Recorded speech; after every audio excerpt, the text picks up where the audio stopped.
Hi, everyone. Welcome in. If you're here, just go ahead and say hi in the chat and maybe where you're from. I'm in San Francisco right now, and the weather is mild.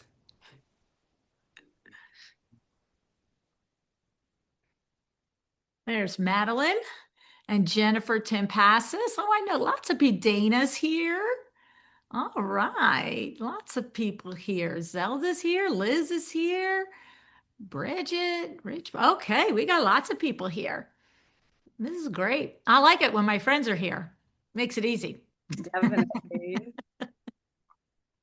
All right. Well, I'm going to go ahead and kick off the webinar, get us started. Hi, everyone, and welcome. Thank you so much for joining today's Work of Design Live webinar, which is hosted by Studio Designer. If you're new to us, we support designers with two products, Studio Designer and MyDoma. And this webinar series is all about helping you run a stronger business. Today, we're so excited to welcome LuAnn. LuAnn is the host of the podcast, A Well-Designed Business and Window Treatments for Profit. Together, these shows have more than 1,000 episodes and 9 million downloads, and they help designers build better businesses through clearer strategies, stronger leadership, and smarter decision making. Today's session is the strategy for stronger pricing and stronger boundaries.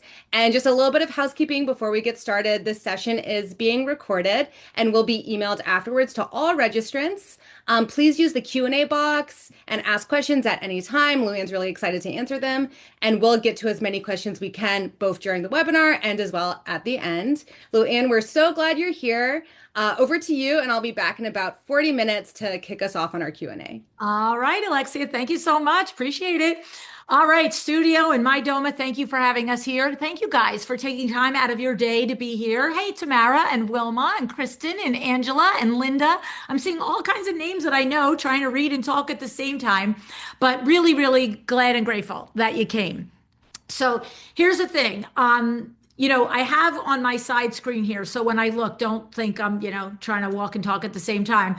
We're going to talk about strategies for stronger pricing and stronger boundaries, right? The thing is, what I would love for you to do is if you want to, put in the chat, like you saw this description, you saw this title, and something went through your mind. Something went through your mind, either a problem or a challenge that you are consistently facing, and probably thought, if I could just get the one answer to the one thing that's keeping me up at night.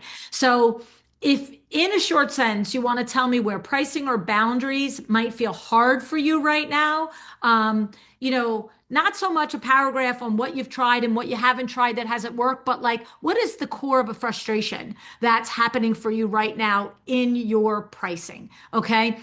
And then what I'm going to do is, hey Miriam, how are you? What I'm going to do, team buy-in. Oh, that's interesting. Clients don't procure through us. Setting proposals for each new product in general. Okay, I don't think I charge enough of my clients to overstep my boundaries. They communicate with me at all times of the day. Confidence in pricing, stronger pricing strategies, how to know how much to charge. Oh my goodness, I really was like, they're just going to stare at me.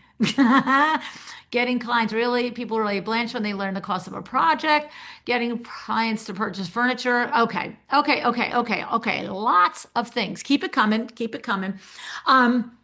Here's the thing. I want to tell you that the biggest thing that I know to be true is right now my internet is glitching. How much I love that. The biggest thing, yeah, you can't make it up. You can't make it up. I do this all day long, and as soon as I go on a webinar, it does this to me. The biggest thing that I know to be true with pricing is that it starts with you, regardless of who you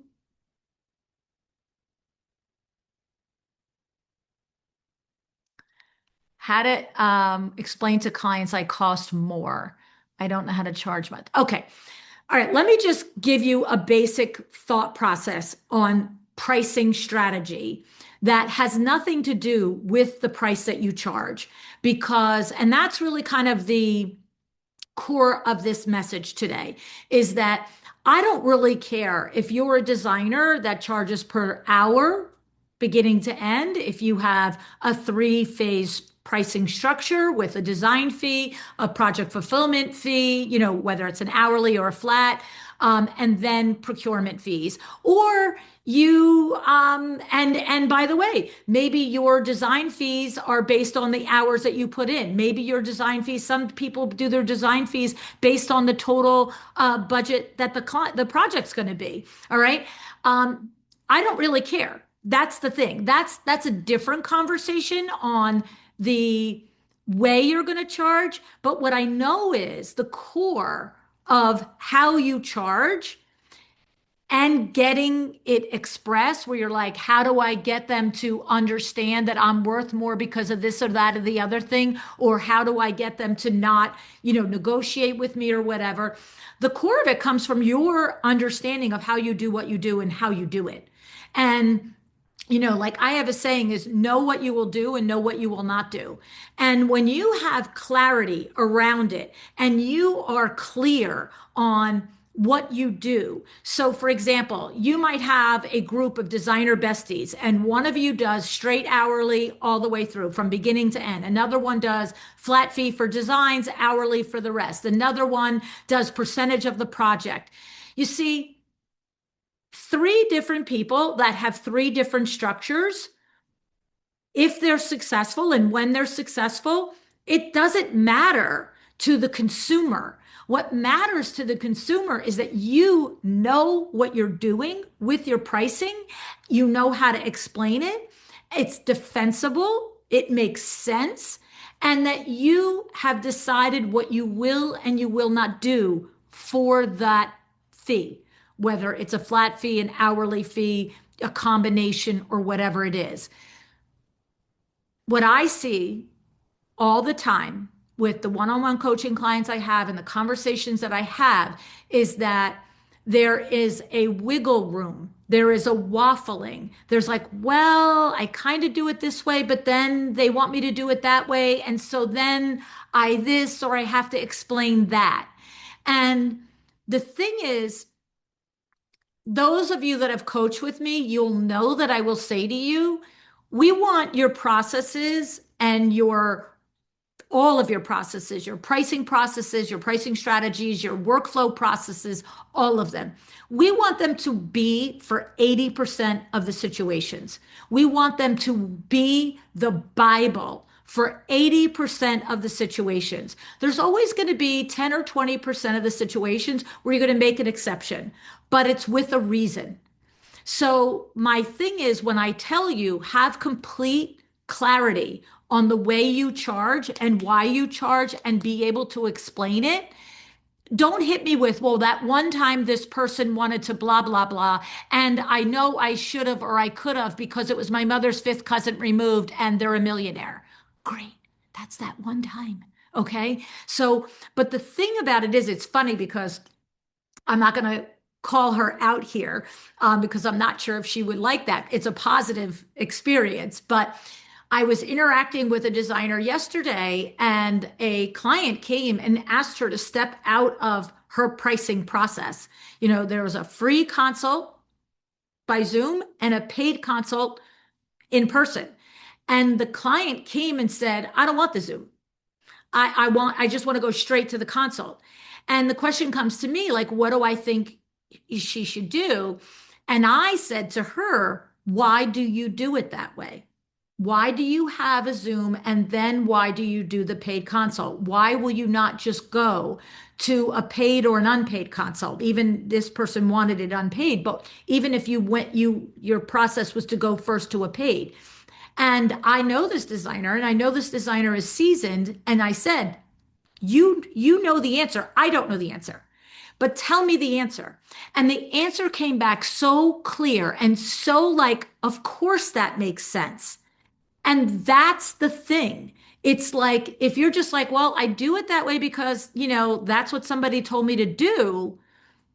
But instead, the answer came back very, very clear. It was like, on the Zoom, we determine Is the budget realistic? Is the investment level that you think that you want for what you explained to me realistic? And do you fit in full service? Do you fit in a combination of full service and DIY, or are you strictly a consult that you're going to move on? And what she said to me was, once I know that from the Zoom, now the in-person consult, which is paid, is a completely different deliverable because I'm coming in with this is a full service. I'm coming in with this is a consult plus a report. I'm coming in with this is like a designer for a day event, one and done, I'm out. And so that is where I find the breakdown in your strategies and in your pricing. It's the lack of clarity on your part, why you do a thing the way you do it, and therefore you can't just explain it. And what I get a lot when somebody says, when I like, not with a seasoned designer, not with somebody who's been around the block, but if you're newer, what I get a lot is, well, that's what it is in my contract. Oh, that's awesome. Whatever. Why is it in your contract? Right? Like, as soon as you have to say the words to somebody, that's in my contract, you have to go back to contract section 2, sub letter A. You're done. You're lost. You're lost. The client is hearing, Charlie Brown, want, want, and it's not relevant, right? What is the hardcore reason for the pricing strategy that you're employing? Okay. So let me know if you have that clarity. And you might say yes, but you need to be able to explain it to someone other than an interior designer. Quick, easy, confidently. I've got to understand it because if you cannot do that, then when you get pushback, when somebody says, yeah, but, or how about this? Can I change that?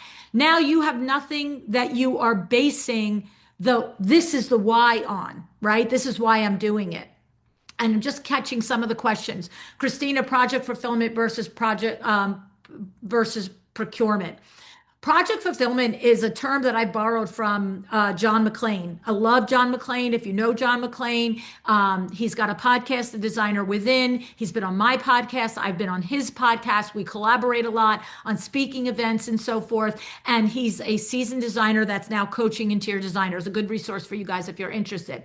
And recently he said to me, first of all, fulfillment and procurement in our minds, mine and John are completely different. So it's like he uses fulfillment versus project management, right? A lot of people use project management. It's design phase, project management, procurement. Okay. And he uses project fulfillment rather than project management so that you don't get mixed in the loop of your client thinking there is a builder on the job or a GC on the job that's doing the reno, and you're the project manager of the builder. I mean, are you? I don't think so. I don't think if you called the builder and said, hey, I don't want the electrical start tomorrow. I want it to start on Thursday and I want the plumbing to start. He's going to be like, whatever, sweetie. We'll start the project when we want, right? So you're not the project manager, but you're project fulfillment. You've delivered a design phase. You've delivered a spec book, and now you're there help fulfilling it. There's questions, there's answers from the trades, from the contractor, from the builder, and you're fulfilling the gap. So I love that because it gets you the clarity from the consumer that you're the manager of that. I'm not saying there isn't somebody in this audience that is also a contractor, that is also the GC, and is also the project manager. But in general, it's very few designers that are doing that role actually, right? And then procurement is the buying of the things. That's a completely different thing. That's not like confirming that the pendant goes, 24 inches above the island type of a thing, right? Okay. Construction administration is okay, whatever. Come see, come sa, tomato. My point is know what you mean when you say it, right? So, Emily, if you say construction administration, what does that mean? Because you know what? I'm not in the design industry. And that sort of feels like, what? Okay. But if you say that to me and I'm your consumer and you come back with me, bang, bang, bang, I'm like, oh, got it. Okay. So This is my point with this webinar. I don't really care. I don't really care how you do it, what you do, as long as you know why you do it and what you charge for it. And you know where the stop line is. Because I promise you, your 99% of the consumers want the project to go well. They want to have a good experience. They want this to be as easy and seamless and productive as you do. And when you get this interpretation in your mind that they are blocking you, they are questioning you, they are this, it's because they don't have clarity. And guess where the clarity comes from, my friends? You. What? Because if I don't have clarity on working with you, I'm going to do one of two things. I'm going to hound you to death with questions, or I'm going to start to make my own path.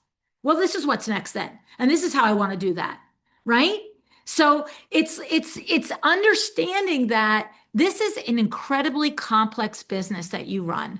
Like I don't know of another business that's as complex as this. I really don't. It's crazy. You guys all know I ran a window treatment business for 40 years. The details in a window treatment business make me crazy. But when I think about that's just one part of your scope. So it's never to be underestimated what you are delivering. Okay.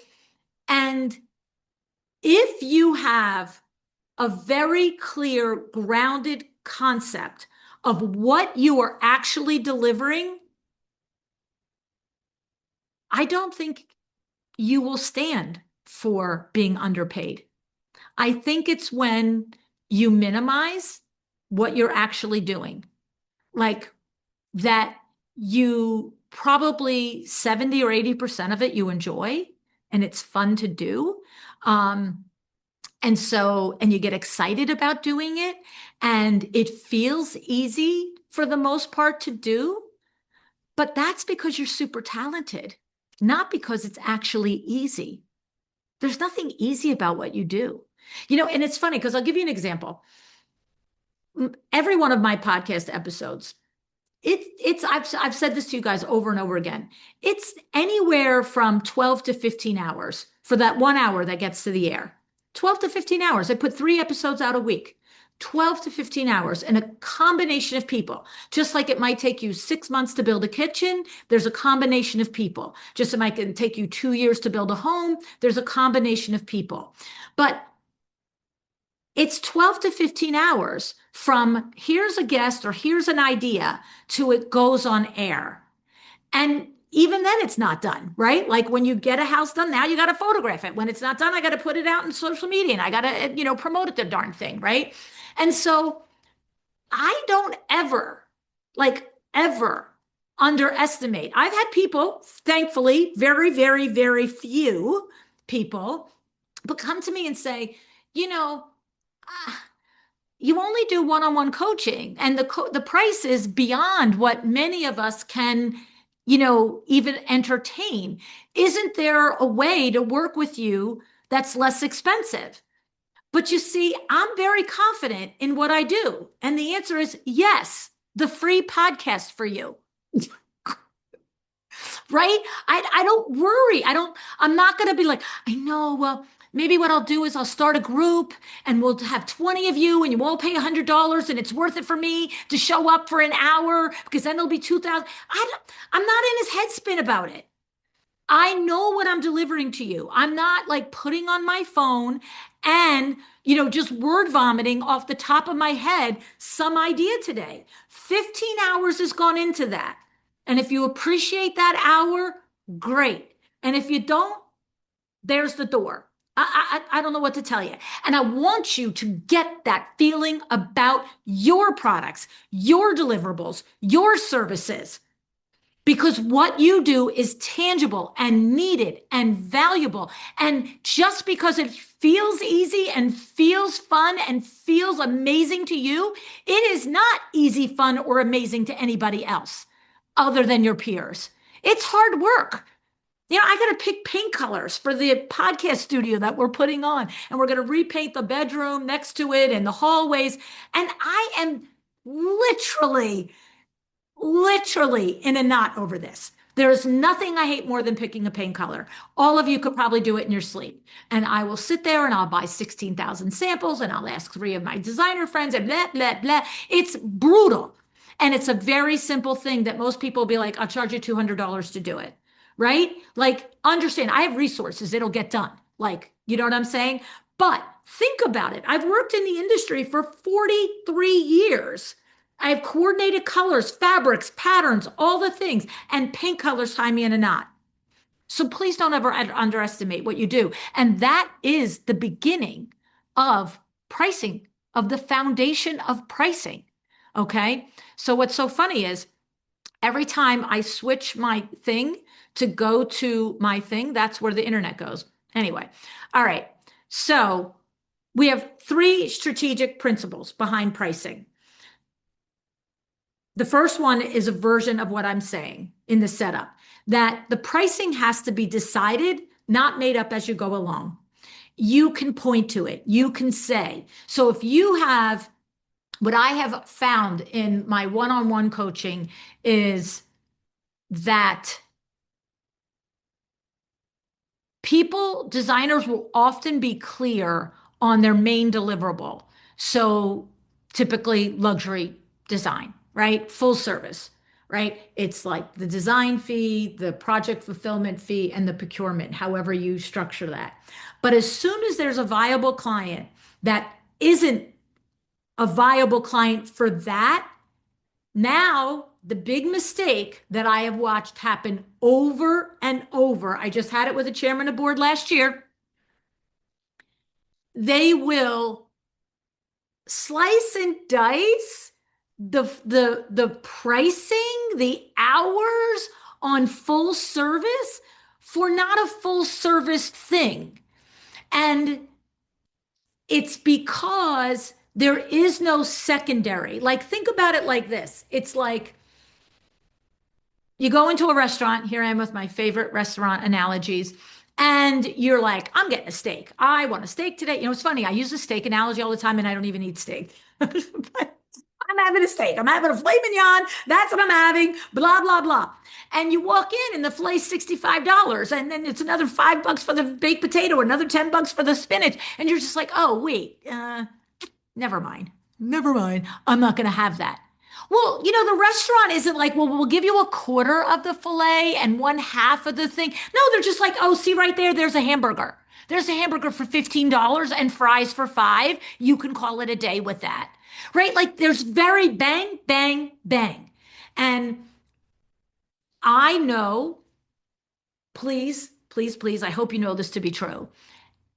I have never met any full service at the top of their game. They are who they are, luxury interior design firm that is quote unquote on their website and all of their marketing. We do full houses, period. Right?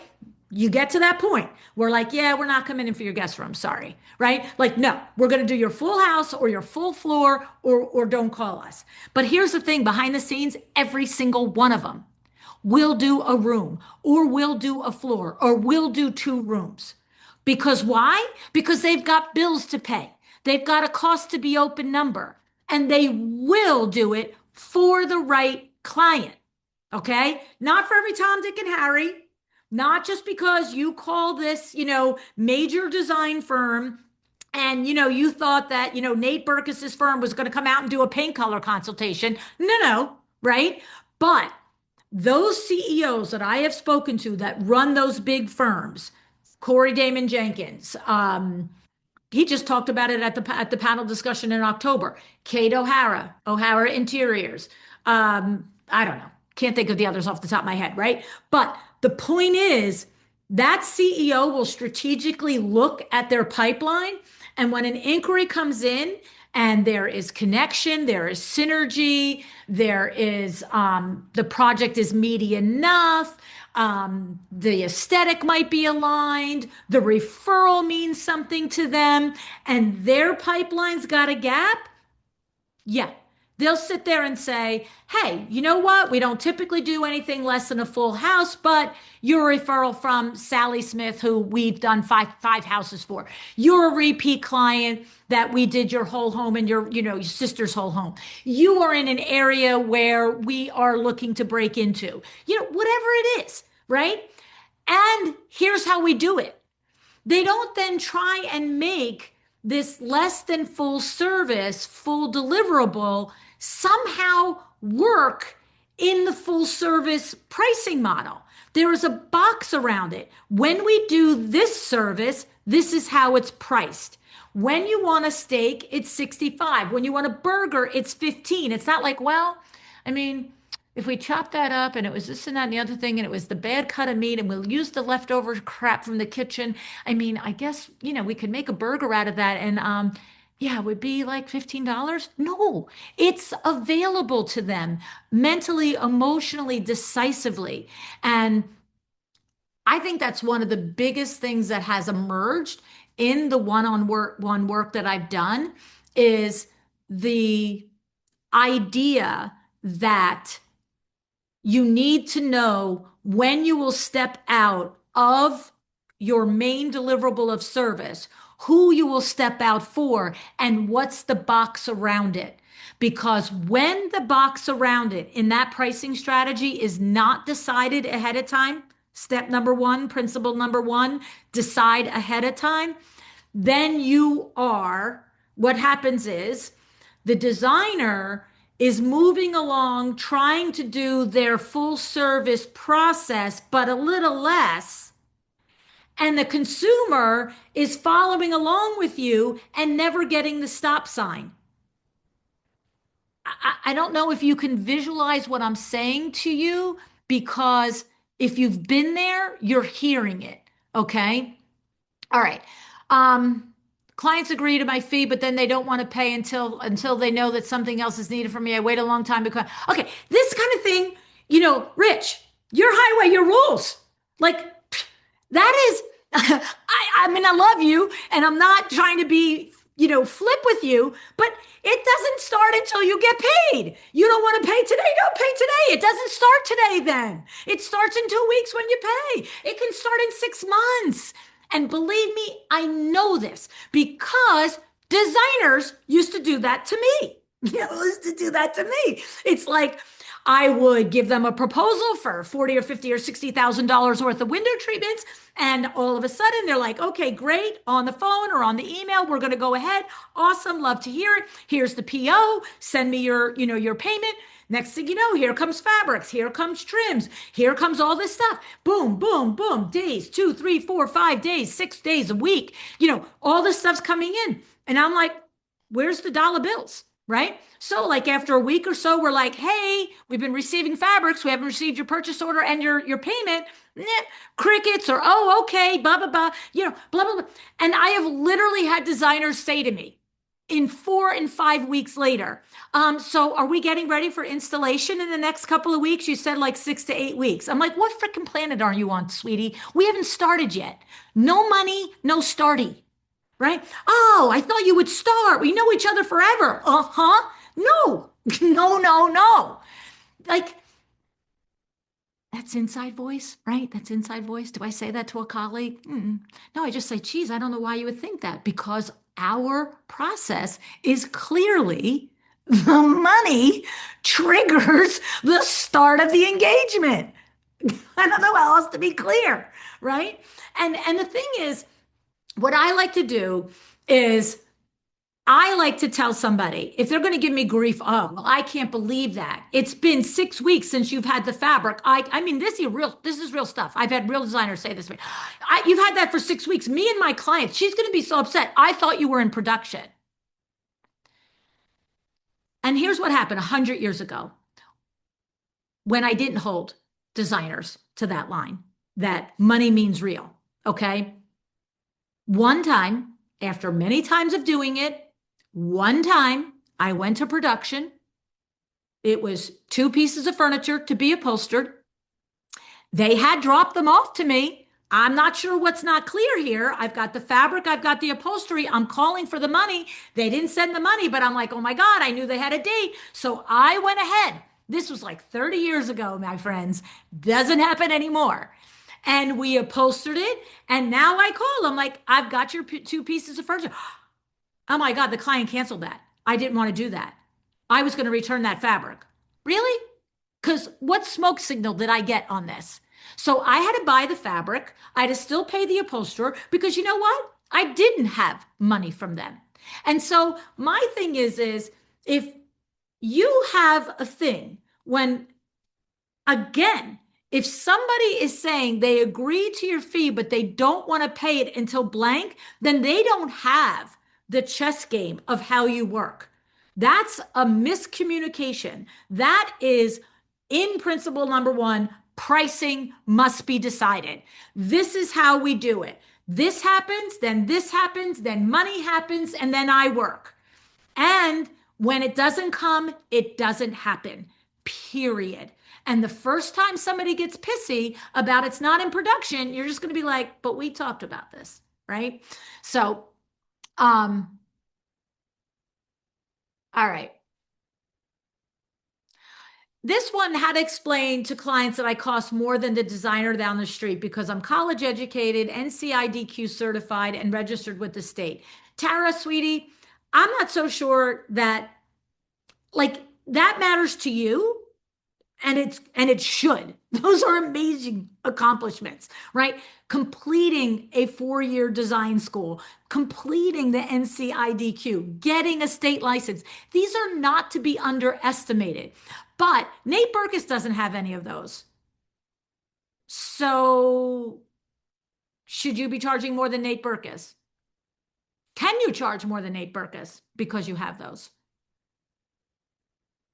I mean, the point I'm trying to make to you is your value intrinsically, you know, maybe more than the designer down the street because of those things. Likely you do, but it's not a fait accompli that you do.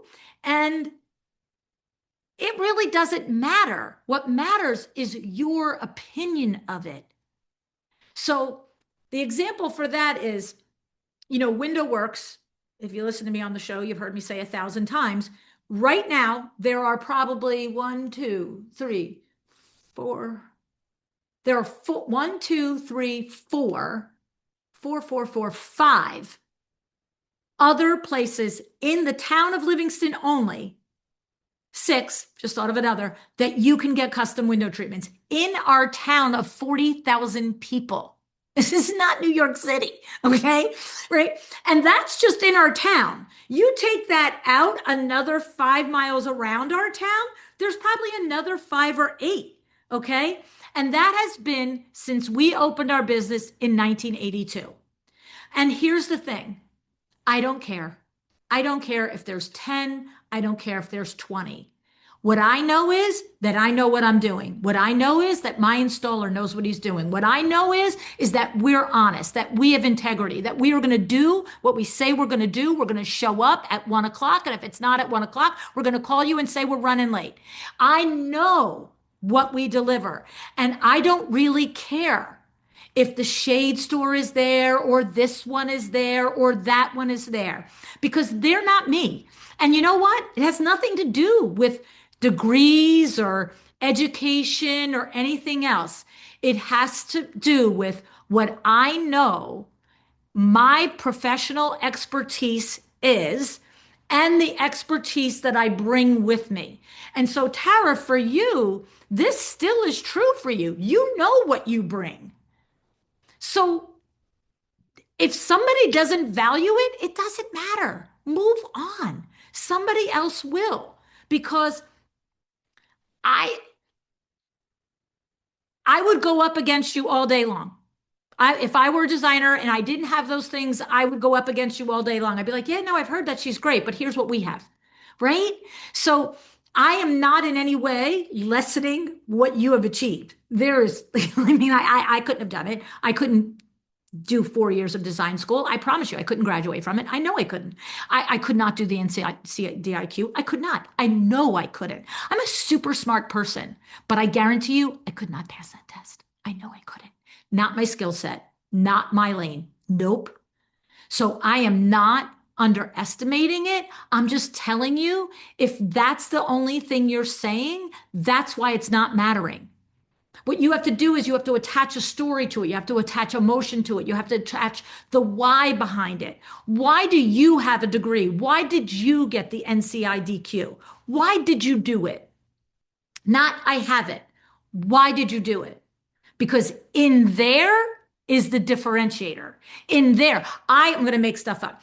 I took the NCIDQ because I wanted to be up on the codes and the blah, blah, blah, and the blah, blah, blah. I wanted to know the difference, and I wanted to know how to talk to a contractor about HVAC versus this versus I don't know what it is. You know what I'm saying? But I know that if I brought it up, if that was my differentiator, I would be bringing it up in the story format of how it impacts my business and how you benefit from it. Not just I have these initials, because the garden variety consumer has no idea how highly technical your field is. You guys say it all the time. Oh, they think we pick paint and pillows. Yeah, they do. Because you haven't told them the in-depth crazy conversations that you have to have about the technical details of design. So, for me, say what it means to you. What has it given you? What information does it give you versus not having it? Not versus Sally not having it, because that's not a good look. But what's the change in me as a designer pre and post these levels of education? How does it impact the way you show up on a job? Because now what happens as a consumer, I am being shared story. I'm being shared a reason. I'm being shared rationale. Just like I said, that designer, that conversation. I'm like, why do you do the Zoom and then the consult? Boom. Reason, rationale, makes sense. I get it now. God, I would rather have that. Because at first I'm like, yeah, can't you just come to the house? What's the big deal? Then I was like, nope, I would rather have that. My visit as a consumer is more productive when you come to the house if I take the time to have the Zoom. Okay. So when you tell me as a consumer in your conversation, in a blog post, in the discovery call, in the consultation, weave in, it's so funny because before I took the NCDIQ, like I used to always think blah, blah, blah. And what I learned, oh my God, that whole process is no joke, but I loved it because the transformation in me and my understanding of what goes on behind a wall or what goes on with the pipes or what goes on with the HVAC. Now, when the next designer comes in and she's just like, yeah, like we're just gonna like blah, blah, blah, that consumer is going, Tara seems more knowledgeable. Tara knows things that may or may not come up on the job, but like that's our safety net because she knows these things, right? Does that make sense? Right? So you're not like, she doesn't have it, I have it. Why do you have it? What does it do for the consumer that you have it? What does it do for you with your relationship with the trades because you have it? What's the tangible value of it? Not just the letters, right? Because somebody else could have the letters, like my husband says, somebody had to finish bottom of their class. Somebody else could have the letters and not apply any of the knowledge. So, whatever. All right. Uh, okay. Hourly or project based. That is way big of a discussion. That's not a here. That's not a principles discussion. That is, and I will just tell you my 2 cents on that is even flat fees, if they're not based on an hourly rate, you're not doing it right.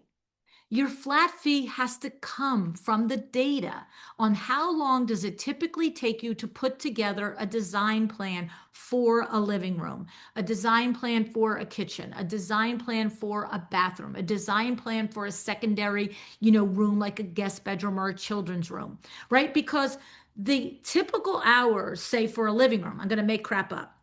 Maybe it's 25 hours. Let's call it, it's probably 50 hours. 50 for a living room. Maybe a kitchen is 100 or 75. but maybe a study or a kid's room is 30. That's where the fee comes from. You don't necessarily have to say, hey, 50 hours equals 50,000, right? But you're like, living rooms are 50, kids' rooms are 15, kitchens are 150, whatever it is. And now it's going back to deciding beforehand. One of the things that will often come up is you'll give a flat fee. This happened with a coaching client last year. Gave a flat fee for a huge full house project. And I think the design fee was like 125,000. And then of course the estimated budget for product and furniture and so forth was whatever that was, whatever. And the client came back and they were like, oh my God, your design fee, blah, blah, blah. And the designer knee-jerk reaction was, I mean, I guess I could lower it to like 100 or 105. And I'm like, so if you're $200 an hour, I don't even know what that is. So if we're going to take $25,000 off divided by $200 an hour, are you going to work 125 hours less? Like, are you? I mean, think that's the math I want you to understand. When you say 125 and it feels like a ton of money, and somebody wants to negotiate with you and say, do it for 100, you are taking off 125 hours, but you're still going to do them. And when you really intrinsically understand what happens in 125 hours, you will never say, yeah, okay, let's do it for 100. You will not. And so what I said to this coaching client was, I said, go back and tell me room by room what your hours were allotted that got you to 125. And turn around and come back and say, here's how we can mix this stew. If you want to be at 100, we can take off the kids' bedroom, the foyer, and the powder bath. And now we're at 100, and you've left your main priority areas, kitchen, family, and primary. Or you can take off the living room and we'll do everything else, and we're there. It's like you don't want to pay 65 for a filet. Here's the burger, right? And so that's the thing, guys. It's like, I'm not going to teach you in an hour how to price hourly or flat fee or project procurement or project fulfillment. I want you in an hour to understand where your value is, and when you are asked to change your pricing, that it's based on just like a menu. Just like if you buy a car. If you buy a car and the whole thing loaded, soup to nuts, is $85,000, and you go home, you talk it over with your partner, with the telephone pole, whoever, and you guys decide, the budget for a car is 70,000 this year. That's the budget. When you go back in and say to the car guy, hey, I got 70, he's not like, well, all right. He says, okay, let's take off the moonroof. Let's take off the heated seats. Let's take off the Lux package, or let's go to this model. Nobody's losing sleep over it. But you know who loses sleep over this stuff? You guys. You guys lose sleep over, this is my fee, and they want to pay that much. What am I supposed to do about it? This is not a you problem, my friend. This is not a you problem, except if you have not decided first what your prices are for your various services, so that you can clearly say, oh, no problem.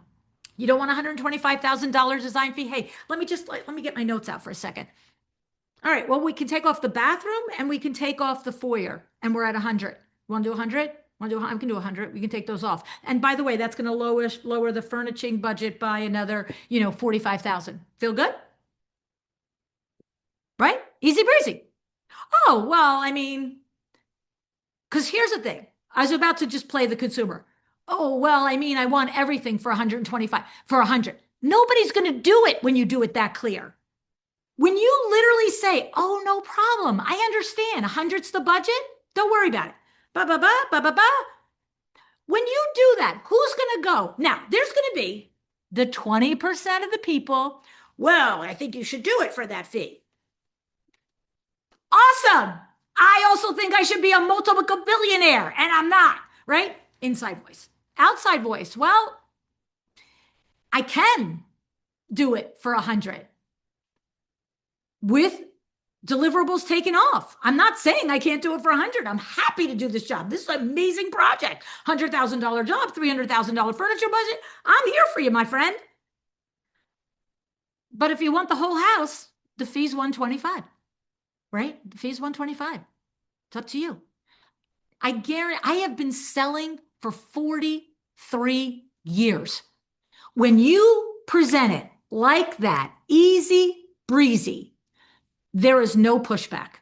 There's a little whining sometimes, a little squirming, but you're not talking during that whining and squirming. They're like, well, I really wanted to do the whole house, but I want to do 100. I'm just looking at you like, yeah, keep going with your you problem. Keep working it out. Because what we also know is somebody has 100, has 125. Let's be serious. We know that. We actually know that, don't we? We do know that. So my thing is your principle number one is you must know your pricing and you must know it down pat because all of the negotiation and all the boundary pushing comes when you get the yeah, but, and you're like, I don't know what to do with that yeah, but. I don't know what to say. I don't know what to offer. I don't know what to come back and say. Well, guess what? You can't have the X model. You have to have the Y model, right? All right. And then the principle number two is it's structured and defensible. It's structured and defensible, right? So you have it in your mind, but it's structured so I can say, oh, appetizer, main course, dessert. Oh, that's structure. I can get that. Full scope luxury, middle level service, DIY version. Whatever it is, it's like very clear boundaries around it, defensible. Hey, you just asked me for the three things that are in that column. Do you want me to send a change order to put you back up to luxury? We could do that. Full service. You want a change order to go back to full service? We could do that. Oh, no, you don't want to? It's okay. Then let's stop talking about that. Okay. That's not part of what I'm doing for you. And that's the thing. You have to be very matter of fact when they have taken off the foyer on the scope and you walk in, they're like, by the way, could you just tell me? Oh, are we adding the foyer back to the scope? That's my answer.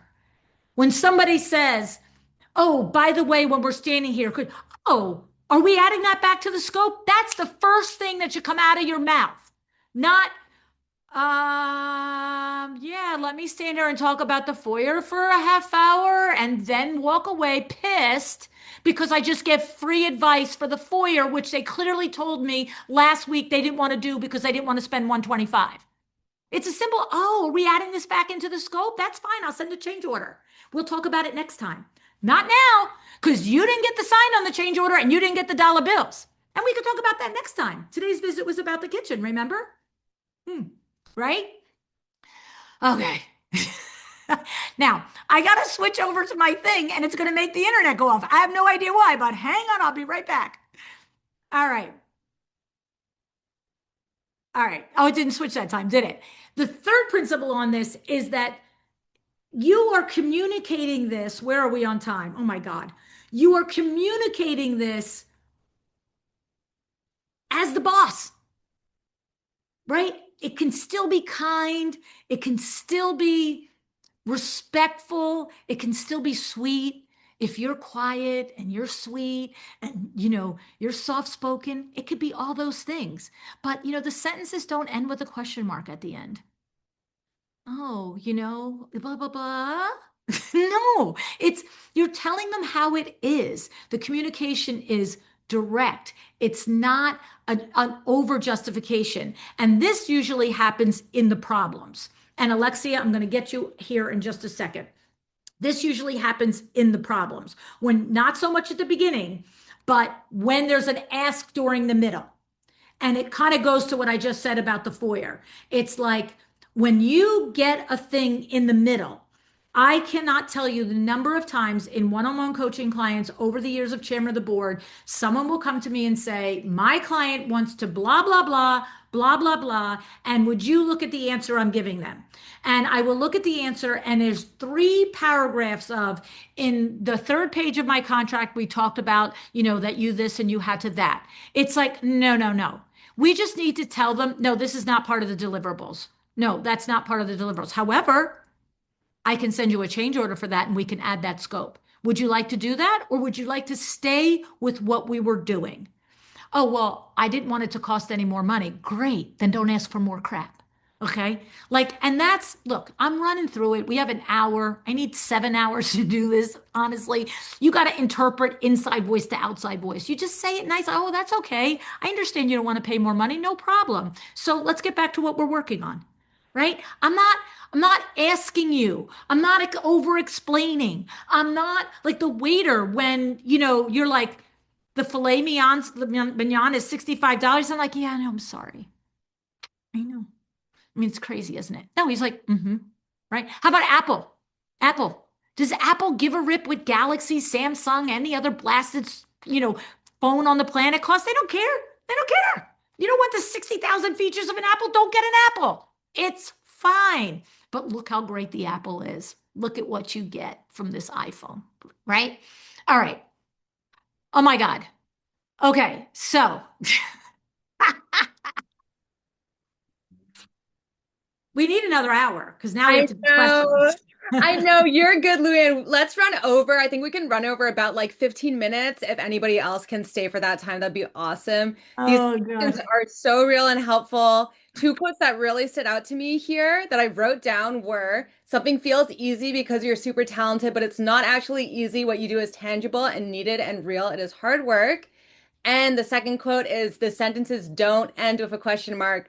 I love that. I feel like these are such awesome rallying cries for designers to really step into that power. And I think we should all bring that energy into 2026. We Yeah. have about 10 minutes left, unfortunately. So feel free to keep dropping those questions in the Q&A or in the chat. And while you do, please take a minute to fill out the quick poll that's about to pop up on your screen. It helps us understand who's here and what you'd like to learn more about. And one quick thing coming up from the studio designer and my Doma end is if you'll be at KBIS in Orlando this February, we'd love to see you at our event inside High Profit Projects with Claire Jeffords. I'm going to go ahead and drop the link in the chat, and also I'll include it in the follow-up email. But I'll pass it back to you, LuAnn, for another like 15 minutes. Let's keep the conversation going. All right. So I'm looking here and it's saying, um, well, and Madeline, when the construction estimate comes back higher than expected because of tariffs and stuff like that. Listen, I have to tell you, look, all of your consumers live in the real world. They all live in the same world with the same crazy rhetoric and all the crazy crap that's happening. And any consumer that thinks that you're in charge of what tariffs are on or off or added to or subtracted from, they don't. They don't. And so you are completely at will to say that in this volatile market, get your contract signed and we're going to do our best to live by it. Now, I got to tell you, I am doing a podcast studio addition to my beach house. And in February, I signed the contract.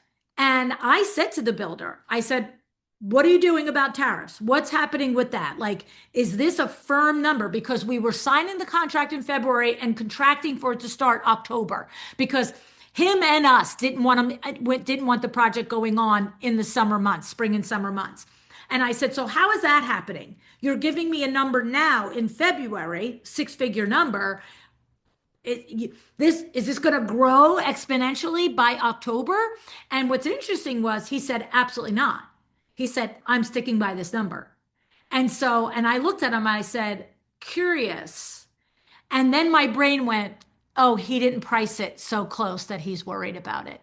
But I also said, that's okay with me. I would rather he's built in a little extra to foresee any volatility that he might be experiencing, then give me a lower number. And then I go to the bank, I get the loan, I've got it all budgeted, and now all of a sudden it's grown. Now, that's that particular builder. He was willing to do it. And I want to say, I think you have to have the conversations with your builders. I think the people that you hire, you have to say, I need a period of time where this is good for, and it's like the type of thing where inside voice with that builder, it's like, hey, Bob, if you got to put 10% on this so you can stand by this for 90 days or 180 days or 1 year, do it.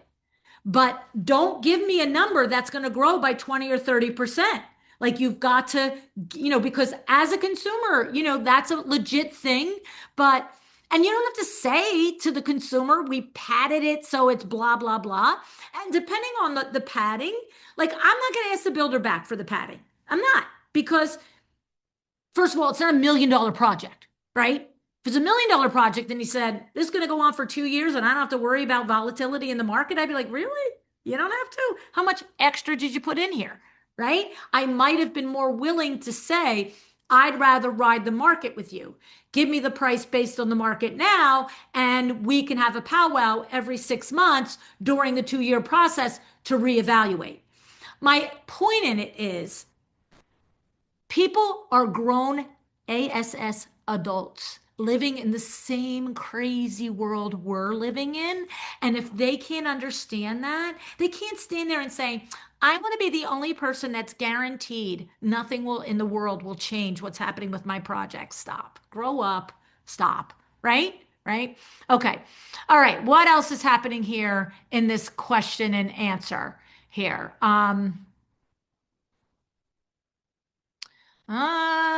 Principle three. What is principle three, please? Okay, principle three was pricing is communicated as leadership, not explanation. It's communicated as a thing. So I'm going to tell you what, as long as we're going to do, here it comes, as long as we're going to do a couple more minutes here, here's some steps that you can take. Number one, based on everything I said, you're going to decide your pricing tiers before your next opportunity. You're going to get it very clear. It's some hard work. I can tell you that I think where people have a tough time is the lower tiers, is the consult only, like quote unquote designer for a day type of a tier. Where like, what is that deliverable? I'm going to come in, I'm just going to do the job. Because I'm a big fan of having a designer for a day tier, whatever you want to call it. Okay. Because you do need to make money. And what I like to know is I want you to all know your cost to be open number. What does it cost you to run your business? These are the non-negotiable things that you will pay for whether you have a client or you don't. Your cell phone, your car payment, your car insurance, your gas, your tech stack, your studio in my Doma studio invoice, your ASID, IDS invoice, you know, your health insurance, all the things. If you have a studio, you have rent space. These are the things that nobody cares that you don't have any customers. Just pay me, right? Those are the things. Photography is not one of those things, right? A trip to High Point is not one of those things. A trip into the D&D building, $25 for the easy pass and $60 for parking. No, because you're on a client, you don't have to go. So what are the things that are your cost to be open number? And look, if you run a bigger business, your cost to be open number could be $35,000. You want a really big business like WindowWorks, it's $250,000. We don't make a dollar until we hit $250,000 in sales, right? So, but like a lot of designers that work from home, my experience is that cost to be open number can be anywhere from $1,000 to $3,500 a month, depending on what you're doing in your business. And having a designer for a day deliverable that is about that number means that like when you're like trying to get your pipeline filled and build your business, you just say to yourself, I got to do one of these a month and my bills are paid. That's it, right? But it has to have a box. It can't be, and like I had a designer client one time that she said, I cannot believe it. I am doing an hourly rate for a client to select wallpaper for one room. And she Voxers me and she's like, remember that client that I said to her I would sell her a block of, she wanted to sell her 3 hours to pick wallpaper for one room. I'm like, it's a 5 hour minimum. I'm sorry. You got to come over to WindowWorks. You got to look through the things. You got to go to her house first, look at what the room looks like. Then you got to come to WindowWorks, look at the wallpapers. Then you got to call the wallpaper guy and get the quote. Then you got to call me and you got to get the price on it. Then you got to give her an invoice. Then you got to turn around, collect the invoice from her, process the invoice, call me back, place the order for the thing. Then I got to tell you it's ready. You got to get it delivered. You got to get the wallpaper guy. You got to call her up 16 times because she's got mahjong. She can't have it at 2 o'clock. She's got tennis at 2 or 3 o'clock. She can't have it then. It's 5 hours to do wallpaper, my friend. And she was like, yeah, you're right. But she Voxers me. She's like, remember that wallpaper job? I'm like, yeah. She's like, I just went there for the third time with the third set of samples. And she just said to me, I don't think I like any of these either. I need to see more. She goes, I'm at 20 hours on this. And I said, oh, see, because what you did was you didn't select a wallpaper for her. You turned into her personal shopper. No, you're an interior designer. When you are hired to do wallpaper, something as simple for you as wallpaper, not for the rest of us, for one room, what that means is I'm going to go and I'm going to look at 100 samples. I'm going to narrow it down to 3, and you're going to pick one, period.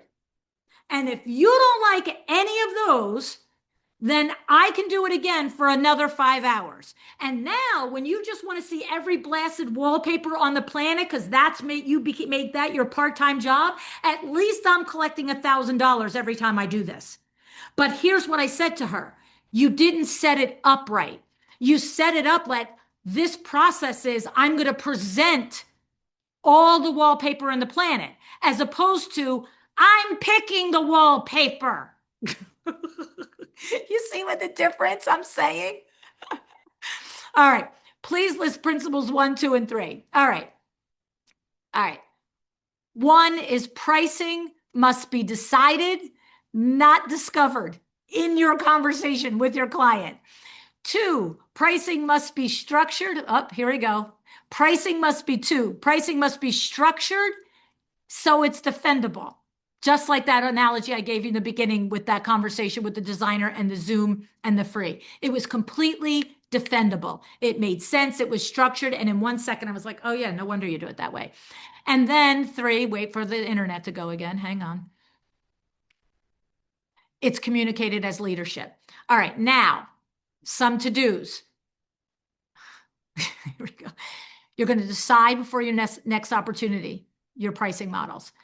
You're going to state the decision, the pricing model neutrally. You're not apologizing for it. You're like, I didn't do it this way. It's like, here's the 3 things. Filet mignon at 65, freaking chicken breast at 25 and a burger at 15. Which one do you want, sweetie? Pick it. I'm ready to work with you. I can do it however you want. Which one do you want? It's neutral. You're giving facts. You're not justifying your emotional attachment to your worth on the pricing. And then here's another action step for you. My favorite one. When you've presented it, shut up. Shut up. Just sit there. Which one do you want? The waiter doesn't keep talking to you. Hi, what can I get for you this evening? Do you want this? I mean, I don't know if you want that. Do you want this? No, waiter's like, what do you want?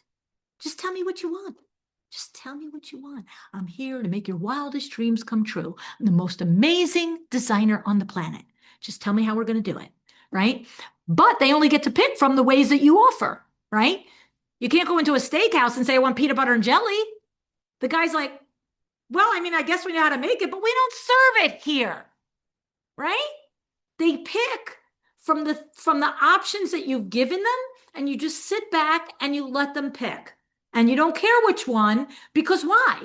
Because you've decided ahead of time that you're profitable on any one of these models. That's the secret sauce. That when I price full service luxury with this way, based on hourly, even if it's a flat fee, I know I'm profitable. If I do a mid-level service, a combo, high and low, a full service, and, I'm going to let you run amok and go to, Home Depot for crap and RH, you've priced it profitably. And then if you've done a designer-ish for a day, whatever that version is, it's worth your time to go. And if they don't want to, yeah, they can go search the internet for all the crap, right? All right. What else? Any other questions? Where are we? We're now, we probably have about 5 or 6 minutes. Are there any other questions in here that I gotta,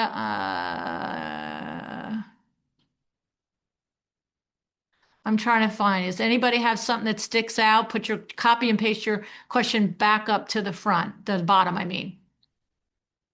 Clients shopping for their own stuff. Um,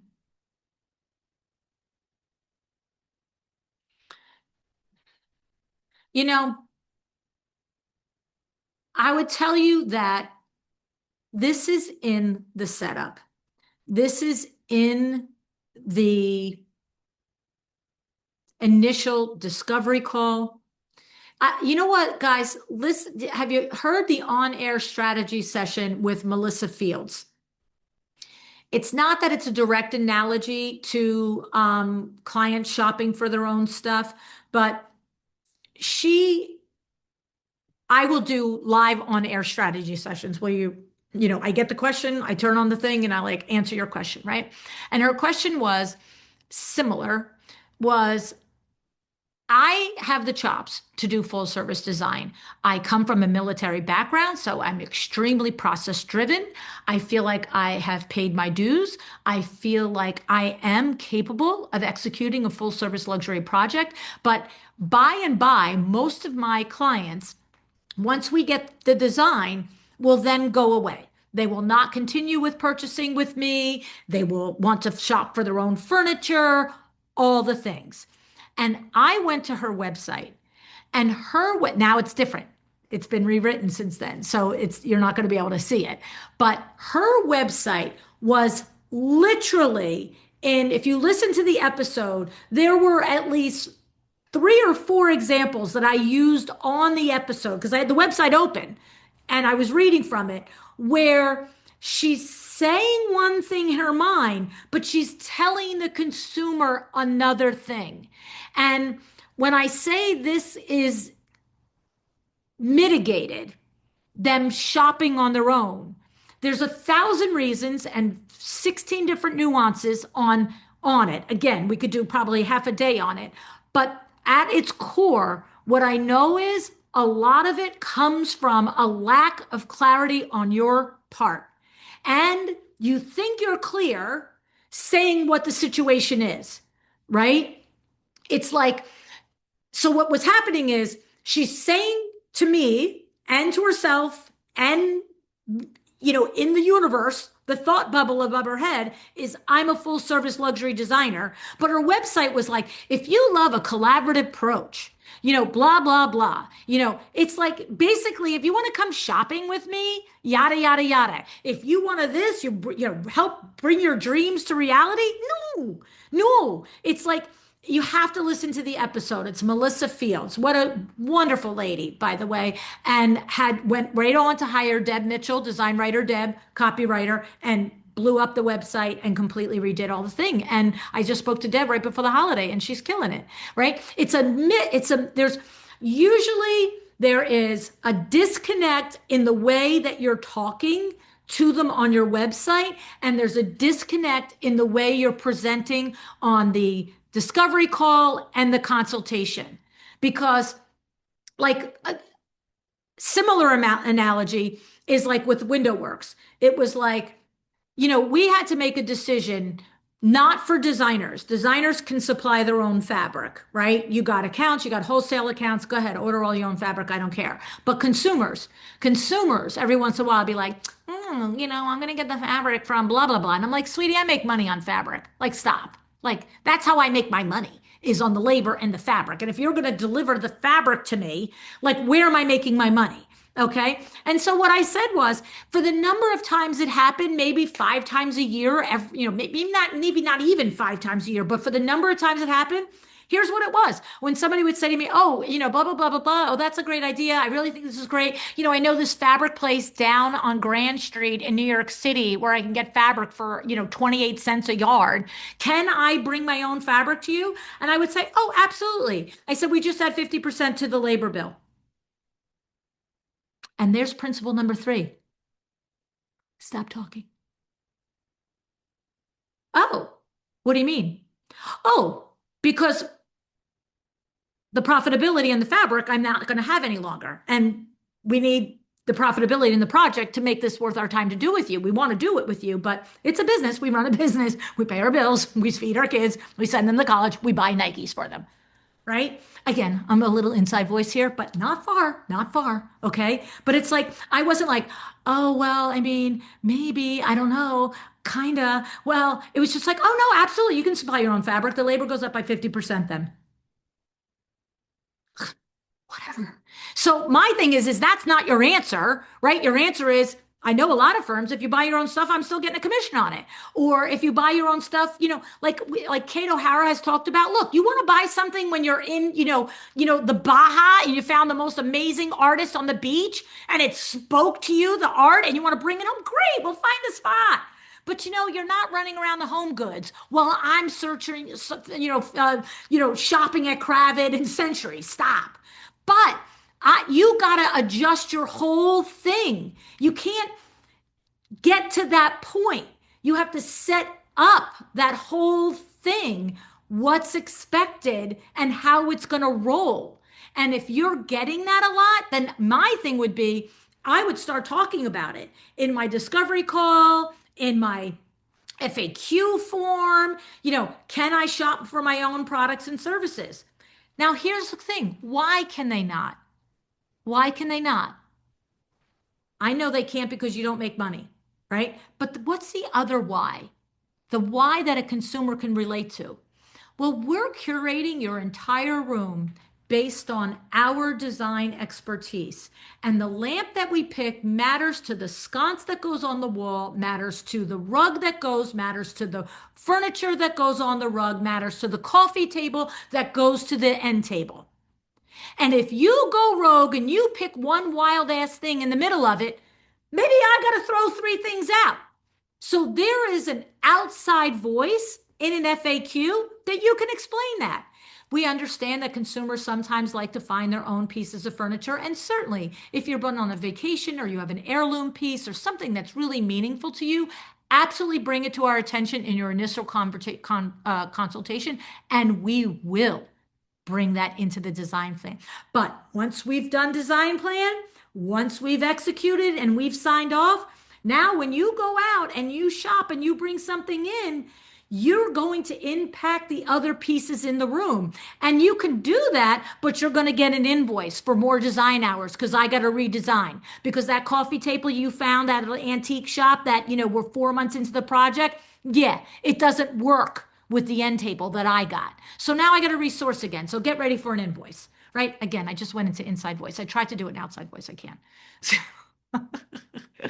My point is, I just want you to understand that if the one thing that you do is when you think about the objection that you're getting, or the yeah, but that you're getting, or the question or the why, ask yourself, well, why don't I want them buying their own furniture? Why do I want them to have a Zoom meeting before the consultation? Why am I charging a $50,000 design fee on this? Oh, because there are 50 hours in. Like, I don't know how to do math. You know what I'm saying? Like, in other words, it goes back to that it's defensible. And the thing is, what I know is because I work with you one-on-one, you all know the answer.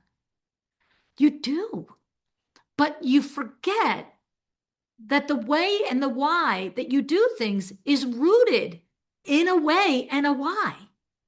And if you explain that to your consumer, 90% of them are like, oh, that makes sense. Right?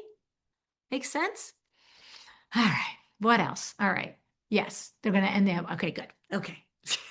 I know we could go on for hours talking about the way and the why and answering everyone's questions. Thank you so much, LuAnn. This was so awesome. You can listen to LuAnn on the podcast, A Well-Designed Business and Window Treatments for Profit. We're going to be sending out a recording of this webinar tomorrow, so feel free to have it on in the background as your rallying cry. Return to all of the great points that LuAnn made. Thank you so much again, and I hope we'll all see you at our next Work of Design Live webinar. Bye, guys. Thank you guys. Appreciate you. Thank you, Alexia, and thanks the team at Studio and My Domo. Appreciate you guys. Bye. Thank you.